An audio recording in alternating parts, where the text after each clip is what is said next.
தமிழ்நாடு போராடும், தமிழ்நாடு வெல்லும்.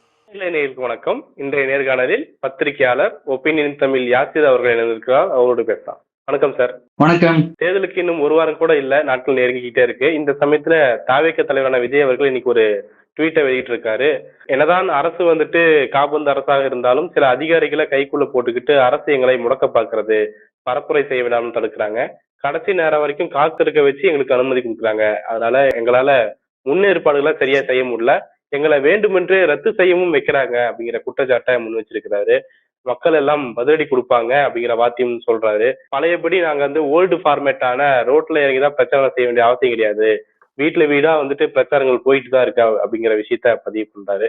இந்த சமயத்துல இந்த ட்வீட்டை எப்படி பாக்குறீங்க? குறிப்பா பார்க்கும்போது இன்னைக்குன்னு பார்க்கும்போது கடலூர்ல ஏற்கனவே அவங்களுக்கு அனுமதி கொடுத்திருந்தாங்க. ஆனா இன்னைக்கு அவங்க வந்து கடலூருக்கு பிரச்சாரத்துக்கு போகல. இந்த சூழல இப்படி ஒரு ட்வீட், இதை எப்படி பாக்குறீங்க? தேர்தல் நேர நாடகம் அப்படின்ற பேர்ல விஜய் அவர்கள் எழுதியிருக்கக்கூடிய இந்த கடிதத்தை 3 பாகங்களாக பிரிச்சிடலாம். முதல் பாகம் வந்து இவர் என்ன சொல்ல வர்றாரு அப்படின்னா, தேர்தல் நேரங்கள்ல திசை திருப்பல் வேலைகளை இந்த திமுக வந்து பண்ணிக்கிட்டு இருக்கிறாங்க, மக்களை குழப்புவதற்கான வேலைகளில் ஈடுபடுறாங்க அப்படின்னு சொல்லிட்டு கூடுதலாக இன்னொரு விஷயத்தை சொல்றாரு. அதாவது தந்தை பெரியார், பேரறிஞர் அண்ணா, காமராஜர் இவர்கள் விதைத்த நல்லிணக்க பூமியில ஒருபோதும் பாஜக வந்து காலூன்றவே முடியாது அப்படின்ற வார்த்தையை பயன்படுத்தியிருக்கிறார். இதை நான் எப்படி புரிஞ்சுக்கிறேன் அப்படின்னா, ஒட்டுமொத்த தமிழ்நாடும் டெல்லியை வீழ்த்தி இருக்கக்கூடிய சமயத்துல தமிழ்நாட்டை வஞ்சிக்கக்கூடிய டீலிமிட்டேஷன் மசோதாவை பார்லிமெண்ட்ல வச்சு தோற்கடித்திருக்கக்கூடிய சூழல்ல அந்த வெற்றி கொண்டாட்டத்தை முதலமைச்சர் அவர்கள் பட்டாசு வெடித்து கொண்டாடி இருக்கக்கூடிய சூழலை பொறுத்து கொள்ள முடியாம இதெல்லாம் திசை திருப்பல் நாடகம், டீலிமிட்டேஷன் அப்படின்றதெல்லாம் ஒண்ணுமே இல்லாத ஒரு விஷயம், அதை வந்து மக்களை திசை திருப்புறாங்க, தேர்தல் உத்தியாக அதை மாத்துறாங்க அப்படின்னு சொல்லி விஜய் அவர்கள் தன்னுடைய பொறாமையை, தன்னுடைய வஞ்சக மனப்போக்கை இதுல வெளிப்படுத்தி இருக்கிறார் அப்படின்னு தான் பாக்குறேன். எடப்பாடி பழனிசாமி அவர்கள் கூட இதை பண்ணலாம், நான் விஜய் அவர்கள் இதை பண்ணுவதை பார்க்க முடியுது. கூடுதலாக இவர் என்ன சொல்றாரு அப்படின்னா, காமராஜர், தந்தை பெரியார், அண்ணா இவங்கெல்லாம் வந்து விதைச்சிட்டு போயிட்டாங்கல்ல, இங்க பாஜக தான் கால் ஊன்ற முடியாதுல்ல அப்படின்றத சொல்றாரு. அவங்க விதைச்சிட்டு தான் போயிருக்கிறாங்க, அந்த விதைச்சதை காப்பாத்தணுமா இல்லையா? அவங்க விதைச்சிட்டாங்க அப்படியே உட்கார்ந்துருந்தா பாஜக கால் ஊன்றாம இருந்துருமா? நாம மீண்டும் மீண்டும் தந்தை பெரியார் உருவாக்கிய, காமராஜ் அவர்கள் பேசிய, அண்ணா அவர்கள் பேசிய அரசியலை தொடர்ச்சியாக இங்க பேசினா மட்டும்தான் பாஜக இங்க கால் ஊன்ற முடியாது. எப்போதெல்லாம் தமிழ்நாட்டை வஞ்சிப்பதற்காக ஒன்றிய பாஜக அரசு நெருக்கடிகளை கொடுக்கிறதோ அப்போதெல்லாம் தந்தை பெரியார் வழியில, அண்ணா வழியில, காமராஜர் வழியில, கலைஞர் வழியில எதிர்த்து நின்றா மட்டும்தான் பாஜக கால் ஊன்றாதை தவிர அதெல்லாம் கால் ஊன்றாதுங்கன்னு அமைதியா உட்கார்ந்துக்கலாமா? இப்படி தந்தை பெரியார் வழியில பாஜக கால் ஊன்ற விடாமல் செய்ய விஜய் அவர்கள் கொடுத்த குரல் என்ன? ஏதாவது ஒரு விஷயத்திற்காக தமிழ்நாட்டுக்காக இவர் குரல் கொடுத்திருப்பாரா? பாஜக கால் ஊன்ற கூடாதுன்னு திருப்பரங்குன்ற விஷயத்துல குரல் கொடுத்தாரா? கிறிஸ்துமஸ் விழாவின் போது சர்ச்சில் பல்வேறு நபர்கள், கிறிஸ்தவர்கள் தாக்கப்பட்டாங்களே, குரல் கொடுத்தாரா? கிறிஸ்தவர்களுடைய அந்த சொத்துக்களை அபகரிக்கக்கூடிய வகையில ஒரு பார்லிமெண்ட்ல ஒரு சட்டத்தை கொண்டு வர துடிக்கிறாங்களே பாஜக, அதை தடுத்து குரல் கொடுத்தாரா?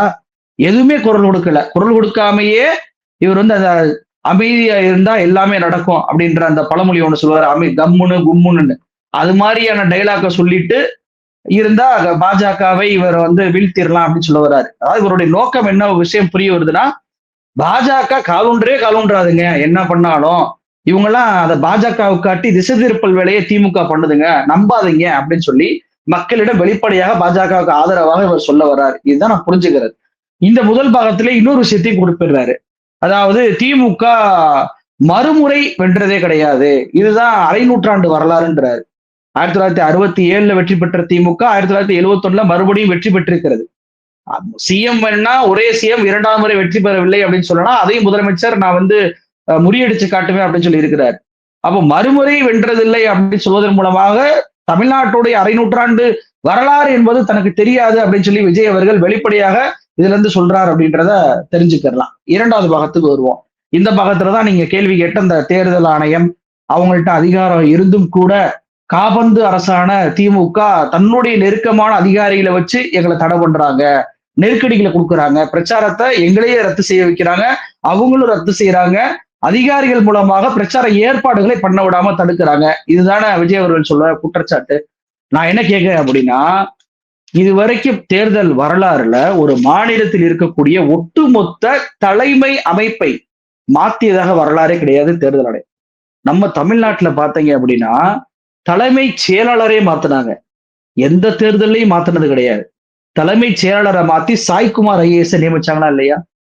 உள்துறை செயலாளரை மாத்தினாங்க. மணிவாசன் ஐஏஎஸ் நியமனம் பண்ணாங்களா இல்லையா? டிஜிபியாக சந்தீப் ராய் ரத்தோர் அவர் நியமிச்சாங்களா இல்லையா?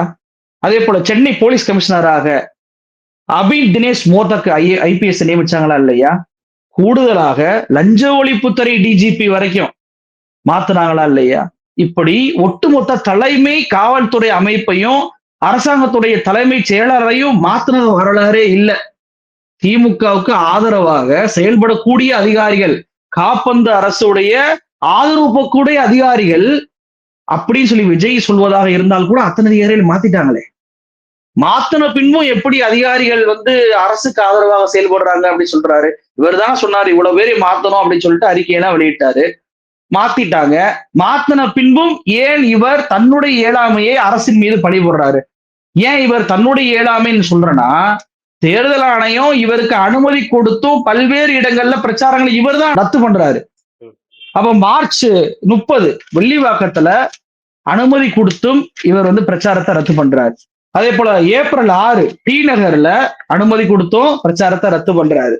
ஏப்ரல் 7 சைதாப்பேட்டையில ரத்து. ஏப்ரல் 9 கடலூர்ல ரத்து. ஏப்ரல் 11 மீண்டும் கடலூர்ல அனுமதி கேட்கிறாரு. உதயநிதி ஸ்டாலின் அவர்கள் இவருக்கு பின்னாடி அனுமதி கேட்கிறார் என்பதற்காக துணை முதலமைச்சருக்கே அனுமதி கொடுக்கல. அதாவது காப்பந்து அரசு தன்னுடைய அதிகாரிகளை வைத்து நெருக்கடி கொடுக்குதுன்னு சொல்லக்கூடிய அதே அதிகாரிகள் உதயநிதிக்கு மறுத்து ஏப்ரல் 11 விஜய்க்கு அனுமதி கொடுக்குறாங்க. அந்த பிரச்சாரத்தை இவர் ரத்து பண்றாரு. 2 முறை கடலூர்ல மட்டும் ரத்து பண்ணியிருக்கிறார்.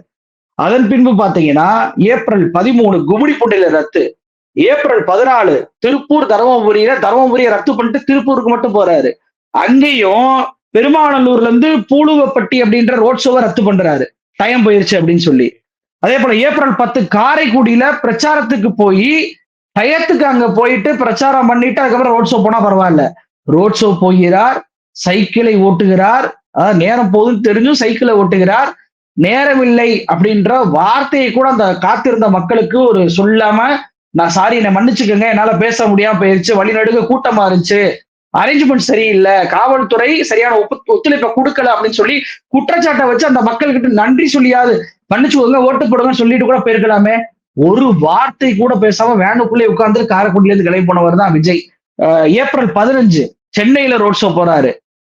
அதாவது எழும்பூர் தொகுதியில நேரம் ஆயிடுச்சு அப்படின்னு சொல்லிட்டு ரோட் ஷோவை ரத்து பண்ணிட்டு போறாரு. இன்னைக்கு நம்ம பேசக்கூடிய இன்னைக்கு பெரம்பூர்ல இவர் போட்டியிடக்கூடிய தொகுதியில வீடு வீடா பிரச்சாரம் பண்ண போறேன் அப்படின்னாரு, அதையும் ரத்து பண்ணிட்டாரு. இப்ப கடலூர்ல பொதுக்கூட்டத்துக்கு மட்டுமே அனுமதி வாங்கிட்டு ரோட் ஷோக்கு அனுமதி கொடுக்க மாட்டாங்க அப்படின்னு சொல்லி பொய்ய பரப்புறாரு. காவல்துறை இன்னைக்கு விளக்கம் கொடுக்குது.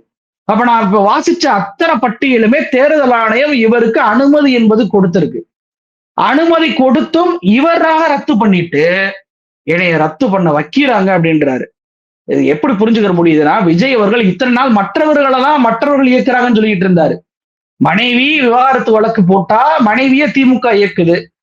அதே போல ஏதாவது ஒரு சம்பவம் நடந்தா யாராவது ஒருத்தர் தாவேக்கால இருந்து பேசினா அவங்களே திமுக இயக்குது. ஆதவ ஒரிஜினாட்ட போய் இந்தியா டுடே நிருபர் கேட்கிறாரு, என்னங்க நீங்க லாட்ரி குடும்பம் இல்லையா அப்படின்னு சொல்லி கேட்டா, லாட்ரி மார்டின் திமுக அப்படின்னு சொல்லி அதையும் திமுக மேல பழிபோறாரு. இப்படியே அடுத்தவர்கள் மீதே பழி போட்ட அந்த தாவேக்காவும் விஜயும் இன்னைக்கு தன்னையே ஈர்க்கிறது திமுக அப்படின்னு சொல்றாரு. என்னது பிரச்சாரத்தை இவர் ரத்து பண்ண வைக்கிறாங்களாம். யாருங்க இவரு? தான் விஷயத்தை தான் செய்யக்கூடிய பிழையை இவர் ஒருபோதும் ஒப்புக்கொள்ளவே மாட்டாரா? எல்லாத்தையும் ஒரு தனியவர் மேலேயும் மற்றவர்கள் மேலேயும் தான் பழிய போடுவாரா? ரத்து செய்ய வைக்கிறார்கள் என்று ஒரு தலைவர் எப்படி பேச முடியும்? எல்லா தலைவர்களுமே நீங்க போய் பிரச்சாரம் பண்றாங்க. உதயநிதி ஸ்டாலின் அவர்களுக்கு கடலூர்ல மறுக்கப்பட்டுச்சுல, அவர் ஏதாவது ஒரு கூட்டத்துல போய் என்னை மறுத்துட்டாங்க அப்படின்னு சொல்லி தேர்தல் ஆணையத்துக்கு எதிராக புகார் சொன்னாரா? அடுத்த ஏரியாவுக்கு போயிட்டாரு. ஒரு நாளைக்கு 300 கிலோமீட்டருக்கு மேல பயணம் பண்ணிட்டு இருக்காரு தேர்தல் பிரச்சாரத்துல. நீங்க 4 நாளுக்கு ஒருக்கா வெளியே தேர்தல் பிரச்சாரம் பண்ணுவதற்கே அனுமதி ரத்து அப்படின்னு சொல்லி பேசுறீங்க அப்படின்னா எந்த அடிப்படையில் நீங்க இந்த குற்றச்சாட்டை வைக்கிறீங்க அப்படின்ற கேள்வி வருது. அப்போ தேர்தல் அதிகாரிகள் அத்தனை பேருமே மாற்றப்பட்டிருக்கிறாங்க. தமிழ்நாட்டுடைய தலைமை பீடம் என்பது அதிகாரிகள் மட்டத்துல மாற்றப்பட்டிருக்கிறது. அனுமதி என்பது கொடுக்கும் விஜய் அவர்கள் தான் இதை ரத்து பண்ணுகிறார் அப்படின்றத புரிஞ்சுக்கிற முடியுதா? அப்ப இவர் வைக்கக்கூடிய குற்றச்சாட்டு என்பது போலியானது, பொய்யானது அப்படின்றத புரிஞ்சுக்கிற முடியுது. 3வது பாகம், அதாவது என்ன தில்லு முள்ளு பண்ணாலும் நீங்க ஒண்ணும் பண்ண முடியாது. தாவேக்கா வந்து பழைய ரோட்ல இறங்குற பிரச்சாரம் பண்ற ஃபார்மட் எல்லாம் நாங்க வந்து நம்பி இல்லைன்ற. அதாவது தேர்தல் பிரச்சார காலத்துல மட்டும்தான் மக்களை போய் நேரடியாக சந்திச்சு வாக்கு கேட்பாங்க பிரதிநிதிகள். அதுக்கப்புறம் பல பேர் தொகுதிக்கே போகல, இல்ல அடிக்கடி தொகுதிக்கு போறவங்க அப்படின்ற குற்றச்சாட்டுகள்லாம் பல்வேறு மாதிரியா இருந்தாலும் தேர்தல் நேரம் தான் வாக்கு கேட்டு மக்கள்கிட்ட போவாங்க. முதலமைச்சர் கூட என்ன சொன்னாரு, என்னதான் ஆன்லைன் பிரச்சாரம் அது இது வந்தாலும் மக்களை நேரடியாக சந்திச்சு பேசக்கூடிய அந்த வாக்கு சேரக்கூடிய ஒரு மாதிரி வராது அப்படின்றது ஏன் சொல்றாரு அப்படின்னா, மக்களுடைய கருத்து என்னன்னு அப்பதான் தெரியும். நீ ஆன்லைன்ல பிரச்சாரம் என்பது மக்கள் உங்களுடைய பிரச்சாரத்தை பார்ப்பாங்களே தவிர மக்களுடைய குரல் உங்களுக்கு கேட்குமா? கேட்காது. அப்ப நேரடியாக நீங்க போகும்போதுதான் உங்களுடைய ஆதரவு என்ன, எதிர்ப்பு என்ன, உங்களுடைய ஆலோசனைகள் என்ன, எல்லாவற்றையும் மக்கள் சொல்லுவாங்க. நான் அதையே போய் பார்க்க மாட்டேன். எனக்கு வந்து பழைய ஃபார்மட் இது. அதாவது மக்களை சந்தித்து ஓட்டு கேட்பது என்பது ஒரு என்னை தவிர மற்றவர்கள் எல்லாமே ஆல்ரெடி வீடு வீடாக போய் தன்னெழுச்சியாக பிரச்சாரம் பண்ணிட்டு தான் இருக்காங்க அப்படின்ற விஷயத்த சொல்றாரு. மக்கள் சக்தியாக மாறி இருக்காங்களாம். அமைதி புரட்சி என்பது நடக்குது அப்படின்றாராம். எப்படி தெரிஞ்சிச்சு விஜய்க்கு? வீடு வீடா இவர் வந்து போக மாட்டாரு, ரோட்லயும் இறங்க மாட்டாரு. ஆனா மக்கள் புரட்சி இருக்கு அப்படின்றது மட்டும் விஜய்க்கு எப்படி தெரிஞ்சிச்சு? நேற்றைக்கு பாத்தீங்கன்னா வந்தவாசி நினைக்கிறேன், தாவேக்காவுடைய வேட்பாளரை ஊருக்குள்ள வரக்கூடாதுன்னு விரட்டி அடிச்சிருக்கிறாங்க மக்கள். இதுதான் மக்கள் புரட்சியா? அமைதி புரட்சியா? அப்ப உங்களுடைய போட்டியிடக்கூடிய தொகுதியில வீடு வீடாக போய் பிரச்சாரம் பண்ணக்கூட வழி இல்லாத நீங்க, உங்களை நம்பி இந்த வேட்பாளர் களத்துல நிற்கக்கூடிய அந்த வேட்பாளர்களுக்கு ஆதரவாக பிரச்சாரம் பண்ணக்கூட முடியாத நீங்க நீங்க எப்படி வந்து தமிழ்நாட்டை வந்து காப்பீங்க? நான் என்ன கேட்கிறேன், இவர் என்ன சொல்றாரு, 2 தொகுதி பெரம்பூரும் திருச்சியும் கிழக்கும் எனக்கு வந்து ரொம்ப முக்கியமானது. நான் ஜெயிச்ச பிறகு மாசம் மாசம் வந்து மக்கள் என்னை சந்திக்கலாம் அப்படின்றாரு. இதுவே முதல் கேவலமா இல்லையா விஜய்? 2 தொகுதியை நீங்க வெற்றி பெற்றா ஏதாவது ஒரு தொகுதி ராஜினாமா பண்ணணும். நீங்க ஒரு தொகுதியில் இடைத்தேர்தல் வரை இன்னொரு வேட்பாளர் தான் நிக்க முடியும். நீங்க எப்படி 2 தொகுதியிலும் போய் மாசம் மாசம் மக்களை போய் சந்திப்பீங்க? அடிப்படை விஷயம் கூட விஜய்க்கு தெரியல பாருங்க. அவ வெற்றி பெற்றாதான் நான் போய் மாசம் மாசம் நீ அவரோட சந்திக்க முடியும். அப்ப வருஷத்துக்கு ஒரு எம்எல்ஏவை உங்களால 12 முறை தான் சந்திக்க முடியும். அப்போ 365 நாட்களில் அதான் சொல்றேன், ஒரு நாள் தானே, மாசத்துல ஒரு நாள். அப்ப மீதி 29 நாட்கள், 31ஆம் தேதி வரை இருக்கக்கூடியதுல 30 நாட்கள், 365 நாள்ல 12 நாள் போக எவ்வளவு? 353 நாட்களா? அந்த 353 நாட்கள் விஜய் எங்க இருப்பார்? விஜய்க்கு என்ன வேலை? அப்ப தொகுதி மக்களை அப்ப என்ன நடந்தாலும் பார்க்க வர மாட்டாரு. மாசத்துல ஒரு நாள் அலாட் பண்ணிட்டுங்க, அது முடிஞ்சுங்க, நீ அடுத்த மாசம் வருவேன், அப்போ வந்து உங்க பிரச்சனையை சொல்லுங்க அப்படின்னு சொல்லுவாரா? இவருடைய தேர்தல் வாக்குறுதியில அந்த மாதிரிதான் இருக்கு. 10 லட்சம் பேர் கையெழுத்து போட்டு கொடுத்தாதான் சட்டமன்றத்துல பேசுவேன் அப்படின்றாரு. 10 லட்சம் பேர் என்பது கையெழுத்து என்பது எவ்வளவு பெரிய விஷயம். ஒரு சட்டமன்ற தொகுதி கூட அவ்வளவு வாக்காளர்கள் இருக்க மாட்டாங்க. ஒரு சட்டமன்ற தொகுதியிலேயே அவ்வளவு மக்கள் இருக்கக்கூடிய அந்த பிரச்சனையை தாண்டி எல்லா மாவட்டத்திலையும் இருக்கக்கூடிய மக்கள் கையெழுத்து போட்டாதான் நான் பேசுவேன் அப்படின்னாவே அது எவ்வளவு பெரிய பிரச்சனை. அதை கையெழுத்து போடாமலே ஒரு மனிதர் பேசணும், முதலமைச்சர் இருக்கக்கூடியவர் பேசணும், சட்டமன்ற உறுப்பினர்கள் அவங்கவுங்க தொகுதி பிரச்சனையெல்லாம் சட்டமன்றத்துல பேசுவாங்க.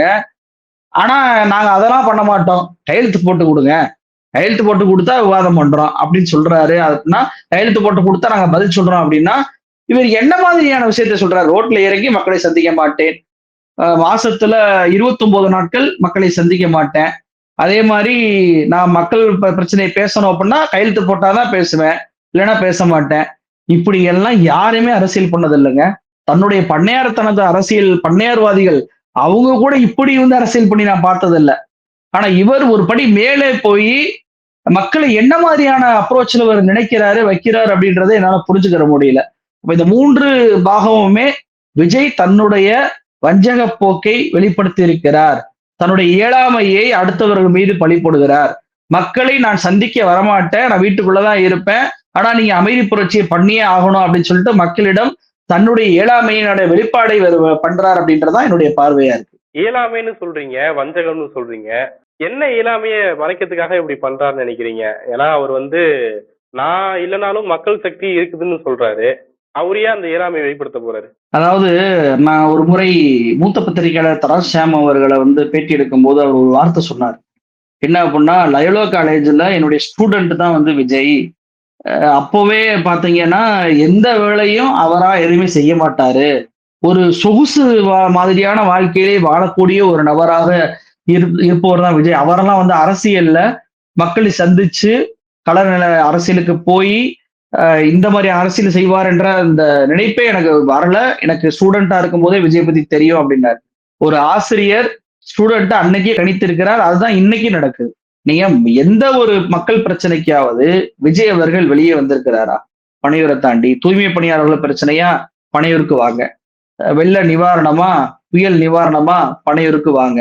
ஆசிரியர் போராட்டமா பனையூருக்கு வாங்க. இப்படி எல்லா விஷயத்திற்குமே தன்னை வந்து சந்திக்கக்கூடிய ஒரு நபராக தான் அவர் இருக்கிறார். 6 மணிக்கு மேல பிரச்சாரம் பண்ண மாட்டேன், 6 மணிக்கு மேல வண்டி விடாதுன்னு வடிவேல் சொல்ற காமெடி மாதிரி 6 மணிக்கு மேல யாரையும் இவர் சந்திக்க மாட்டாரு அப்படின்றதும் வெளிப்படையாகவே இன்னைக்கு தெரியுது. மக்களை சந்திக்கிறத விட்டுருங்க. நான் ஓட்டு கேட்கறது, மக்களுடைய பிரச்சனைகளை பேசுறது இதெல்லாம் ஓரமா ஒதுக்கி வச்சிடலாமே. தன்னை நம்பிதானே இவ்வளவு வேட்பாளர்கள் வந்து களமிறங்கி இருக்கிறாங்க. எத்தனை வேட்பாளர்களுக்கு இவர் போய் பிரச்சாரம் பண்ணார்? காரைக்குடியில அவ்வளவு ஏற்பாடுகளை பண்ணியிருக்கிறார். அவ்வளவு ஏற்பாடுகளை வந்து அந்த பிரபு என்பவர் பண்ணியும் கூட ஒரு வார்த்தை கூட பேசாம கிளம்பிட்டார். இவர் போகிற பிரச்சார இடங்கள்ல பூரா வேட்பாளர் பெயரை கூட சொல்வது கிடையாது. இந்த தொகுதியில இந்த வேட்பாளர் நிக்கிறாரு, இவருக்கு நீங்க ஓட்டு போடுங்க அப்படின்னு சொல்லிட்டு ஒரே ஒரு வேட்பாளரை கூட பெயரை கூட சொல்லாதவர் தான் விஜய். பிரச்சார நேரங்கள்ல அதை பயன்படுத்தக்கூடிய அந்த வாய்ப்பை பயன்படுத்த தவறுபவர் தான் விஜய். ஒருத்தருக்கு அனுமதி கொடுக்காம அனுமதி கேளுங்க, நீங்க கோர்ட் வரைக்கும் போங்க, இந்த மாதிரியான விஷயங்கள்லாம் நடந்துச்சு அப்படின்னா அவர் இயல்பாகவே வந்து நல்ல மனநிலையில் இருக்கிறார். அவர் வந்து பிரச்சாரம் பண்ணுவதற்கான ஆர்வத்தோடு இருக்கிறாருன்னு புரிஞ்சுக்கலாம். அனுமதி கிடைச்சும் ரத்து பண்றாரு. அப்ப அது இயலாமை இல்லாம வேற என்ன சொல்ல முடியும்? இவர் சொல்றாருல மக்கள் புரட்சி வரும் அப்படின்னு சொல்லிட்டு வீடு வீடா விஜய் இருக்கிறார் அப்படின்னு சொல்லிட்டு. விஜயோடைய கூட்டத்தோடைய அந்த பேக்ரவுண்ட நீங்க பாருங்க. ஆரம்பத்தில் வந்த கூட்டம் என்பது குறைஞ்சுக்கிட்டே போயிருச்சு விஜய்க்கு.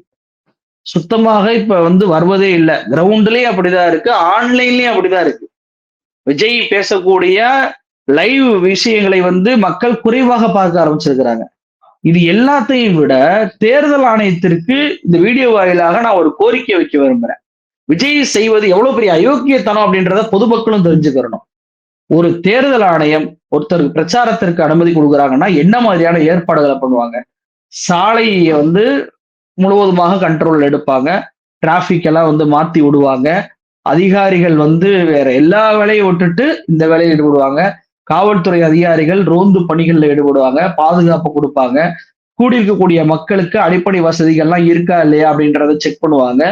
இப்படி அதிகாரிகள் மட்டத்துல மிகப்பெரிய அளவுக்கான வேலைகள் கோப்புகள்லயும் நடக்கும், ரோட்லயும் நடக்கும், களத்திலையும் நடக்கும். இப்ப ஒரு வர்றார் விஜய் வர்றாரு அப்படின்னா அவருக்காக கூடுதலான விஷயத்த நம்ம பண்ண வேண்டியது இருக்கு. மற்றவங்களுக்கு கூட அமைதியா மக்கள் வருவாங்க, கூடுவாங்க, போயிடுவாங்க. ஆனா விஜயை பொறுத்த வரைக்கும் கூடுதலான கவனத்தை பண்ணணும். என்ன பண்ணணும்? டிரான்ஸ்ஃபார்மர் எல்லாம் அடைச்சு வைக்கணும். அதே மாதிரி போஸ்ட் எல்லாம் வந்துட்டு அடைச்சு வைக்கணும். ஏன்னா அதெல்லாம் ஏறிடுவானுங்க. மரத்தை எல்லாம் வந்து சீல்டு வச்சு மறைச்சு வைக்கணும். அப்ப இவ்வளவு வேலைகளையும் பண்றாங்க. அதெல்லாம் யார் செலவு? இவ வந்து தேர்தல் ஆணையம் அனுமதி கொடுத்து ரோடுகளை மறைச்சு மக்களுக்கு டிராபிக் எல்லாம் இது பண்ணி காவல்துறையை அங்க பயன்படுத்தி இவ்வளவு வேலைகளும் செய்வது மக்களுடைய வரிப்பணமா இல்லையா? அசால்ட்டா வீட்டுக்குள்ள உட்காந்துக்கிட்டு நான் ரத்து பண்றேன், கடைசி நேரத்துல பிரச்சாரம் ரத்து. என்ன நினைச்சிட்டு இருக்கிறார் இந்த விஜய்? தேர்தல் நேரத்துல அவ்வளவு வேலைகளை தேர்தல் ஆணையமும் தமிழ்நாட்டு அதிகாரிகளும் பண்றாங்க. மக்களுக்கு மிகப்பெரிய சிரமங்கள் வந்து விஜயுடைய பிரச்சாரத்தினால ஏற்படுது. அவ்வளவும் பண்ண வச்சுட்டு நான் வரமாட்டேன் அப்படின்னா அன்னைக்கு அப்ப அவர் செஞ்ச செலவெல்லாம் இவர் தலையில தான் கட்டணும், இவர்கிட்ட தான் வசூல் பண்ணணும். நீ தேர்தல் ஆணையத்துக்கு மக்கள் பணம் இவ்வளவு செலவாயிருக்கு, நீ ரத்து பண்ணிட்ட, அப்ப அந்த பணத்தை திருப்பி கட்டு அப்படின்ற ஒரு சட்ட வழிவகையை ஏற்படுத்தி இவர்கிட்ட இருந்து இதெல்லாம் வசூல் பண்ணணும். எப்படி இது கலவரம் பண்ணதுக்கான காசை குடுறா அப்படின்னு சொல்லிட்டு வசூல் பண்றதுக்கு சட்டம் இருக்கும். அதே மாதிரி பிரச்சாரத்தை ரத்து பண்ணேன்னா அதற்கான நஷ்டஈடை கட்டு அப்படின்னு சொல்லிட்டு விஜய் அவர்களே வாங்க வேண்டும். அந்த செலவை வாங்கிட்டா தன்னால வந்துடுவார். ஏன்னா அவருக்கு பணம் வந்து ரொம்ப முக்கியம். ஏன்னா தேர்தலில் போட்டியிடக்கூடிய வேட்பாளர்களுக்கே பணத்தை வாங்கிட்டு கொடுத்தவர் தான் இவரு. பதவிகளுக்கே பணத்தை வந்து வாங்கிட்டு தான் பதவியை போட்டு கொடுத்தவர். வேட்பாளரை மதுரை தெற்குல வந்து மாத்திட்டாங்க. பணம் தான் எல்லாமே அப்படின்றப்போ இவர் பணத்தை விஷயத்துல இவரை குறி வச்சு தாக்குனா மட்டும்தான், அரசாங்கம் கெடுக்கப்படி பண்ணா மட்டும்தான் இவர் அடங்குவார். இல்லைன்னா இது மாதிரிதான் அனுமதி வாங்கிட்டு 48 மணி நேரத்துக்கு முன்னாடி அனுமதி வாங்கணும், ஆன்லைன்ல அப்ளை பண்ணிட்டு அசால்ட்டா கடைசி நேரத்துல ரத்து அப்படின்னு சொல்லி எல்லா ஏற்பாடையும் கேன்சல் பண்ண வச்சுட்டு போறது அப்படின்றது மற்றவர்களுக்கான வாய்ப்பு பறிபோகுது. ஏற்படுத்தக்கூடிய தாக்கம் எப்படியா இருக்குன்னு நினைக்கிறீங்க? இப்போ தொடர்ச்சியாக திமுக அரசு தடுக்க பார்க்குது, அதனாலதான் என்னால பிரச்சாரம் பண்ண முடியல அப்படிங்கிற ஒரு விஷயம் மக்கள் மத்தியில எந்த அளவுக்கு ரீச் ஆயிருக்கும் பாக்குறீங்க? அது பாசிட்டிவான ரியாக்ஷன் கொடுக்குதா இல்ல நெகட்டிவான ரியாக்ஷன் கொடுக்குதா? ஒரு மனுஷன் வந்து ஒரு தடவை ஒரு ஆளை வந்து குறை சொல்லலாம், இவர் என்னை தடுக்கிறார், இவர் பிரச்சாரத்துக்கு வழிவிடாம பண்றாங்கன்னு. அதே தீஞ்சு போன ரெக்கார்ட ஃபுல்லா எல்லாம் பண்ணிக்கிட்டே இருந்தா மக்கள் என்ன நினைப்பாங்க? உனக்கு திறமை இல்லை அப்படின்னு நினைப்பாங்க. அவன் முடக்குறான், தடுக்கிறானே வச்சுக்கிறோமே, அதை மீறி நீ என்ன பண்ண போற, அதை மீறி என்ன செய்ய போற அப்படின்னு சொல்லி தானே மக்கள் கேட்பாங்க. நீ விஜய் அப்படி என்ன பண்ணாரு? ஒண்ணு கூட பண்ணல. ஒண்ணும் இல்லைங்க, இவர் வந்து தன்னுடைய ரசிகர்களே நம்ப தயாரான ஆள் கிடையாது. இவர் அடுத்தவர்கள் மீது பழி போடுவார் என்பதற்கு ஒரு சின்ன உதாரணம் சொல்றேன். கன்னியாகுமரியில அவர் ரோட் ஷோ போறாரு. போயிட்டு இருக்கும் போதே பாத்தீங்கன்னா திடீர்னு சைக்கிள் எடுத்து ஓட்டுறாரு. அப்ப ஜோம்பிகள் மாதிரி அந்த ரசிகர்கள் ஓடி வர்றாங்க. நம்ம எல்லாம் என்ன நினைச்சோம்னா, ரசிகர்கள் நெருங்கிட்டாங்க, அதனால பாதுகாப்பு கருவி ஓடி போய் வேன்ல உட்காந்துக்கிட்டாரு அப்படின்றத நம்ம நினைச்சோம். ஆனா உண்மையில என்ன நடந்துச்சு தெரியுமா? அந்த வீடியோ கவனிச்சு பார்த்ததுல ஒரு விஷயம் தெரிஞ்சிச்சு. ஒரு ரசிகர் ஒரு விஷயத்த கையில பந்து மாதிரி ஒண்ணு கொண்டு வர்றாரு. கொண்டு வந்து அப்படி சைக்கிள் முன்னாடி தூக்கி போடுறாரு. ஆக்சுவலா அது என்னன்னா, அது வந்து கீழே பட்டோனே வந்து அது வந்து பூவா சதுரம். அந்த அந்த மாதிரியான ஃபிளவர் பஸ்டர்டு பாம் மாதிரி ஒரு இது தூக்கி போட்டா ஃபிளவர்ஸ் வந்து வெளியே தெரிக்கும். அது உண்மையிலே பாம்பு நினைச்சு ஓடி இருக்கிறாருங்க. கேரளாவுடைய பத்திரிகை இதை சுட்டிக்காட்டி எழுதியிருக்கு. விஜய் அவர்கள் பாம்புன்னு நினைச்சு பதறி போய் வேக வேகமா போய் வேன்ல போய் ஏறி உட்கார்றாரு. அப்ப எந்த அளவுக்கு இவர் அச்ச உணர்வில் இருக்கிறார் பாருங்க. தன்னுடைய சொந்த ரசிகர்களே அச்ச உணர்வுல அணுகக்கூடிய ஒரு நபர், இயலாமை அதிகமா இருக்கக்கூடிய ஒரு நபர். இவர் வந்துட்டு ஓயாம இவங்கதான் காரணம், என் மனைவியா இவங்கதான் காரணம், என்னுடைய மகன்களா இவங்கதான் காரணம், என்னுடைய வேட்புமனு பிரச்சனையா அவங்கதான் காரணம், இப்படி ஓயாம மற்றவர்கள் மீதே பழிய போட்டாங்க அப்படின்னா மக்கள் அது சலிப்படைஞ்சிட மாட்டாங்களா? ஒரு முறை ஒரு விஷயத்துல ஒரு பொய்ய சொன்னா பரவாயில்ல, ஒவ்வொரு முறையும் இவங்கதான் காரணம். இவர் அதை ஒரு என்ன சொன்னாரு, தேர்தல் ஆணையம் வந்து விட்டால் நீ அவ்வளவுதான், ஸ்டாலினுக்கெல்லாம் கையெழுத்து போடுற அதிகாரம் இல்ல, வீதி வீதியா ரோடா இறங்குவாருன்னு சொன்னாரு. ஒண்ணுமே இறங்கவே இல்லையே. பிரச்சாரம் பண்ணுவதற்கான அனுமதி கொடுத்து ரத்து பண்றாரு. அவ மக்கள் இதெல்லாம் பாக்குறாங்களா இல்லையா? ஸ்டாலின் மீது ஒரு பழி போட்டார், அதிகாரிகளை மாற்ற வைத்தார், அதிகாரிகளையும் மாற்றியாச்சு, எல்லா அமைப்புகளும் மாறி போய் இன்னைக்கு தேர்தல் ஆணைய கட்டுப்பாட்டுல எல்லாம் வந்த பிறகு மீண்டும் ஸ்டாலினே அவர் குறை சொல்றாரு அப்படின்னா மக்கள் ஏற்றுக்கொள்ள மாட்டாங்க. இந்த பிரச்சாரம் என்பது மழுங்கி விட்டது. அது வந்து எதிர்த்தரப்பு வச்ச குற்றச்சாட்டாலோ பதிலடிகளாலோ மழுங்கி போல, விஜயாலே மழுகடி போக்கப்பட்டிருக்கு. எதற்கெடுத்தாலும் விஜய் வந்து தாம் பிரச்சாரம் ரத்து பண்ணுவதே அடுத்தவங்க தான் காரணம் அப்படின்றாரு. அப்படின்றப்போ மக்கள் இதெல்லாம் நம்ப மாட்டாங்க. இந்த பிரச்சாரம் என்பது எடுபடாது அப்படின்றதான் என்னுடைய பார்வை. நிறைய முக்கியமான விஷயங்களை தரவுகளோட பகிர்ந்தீங்க. உங்களுடைய நேரத்துக்கும் கருத்துக்கும் மிக்க நன்றி தோழர். நன்றி.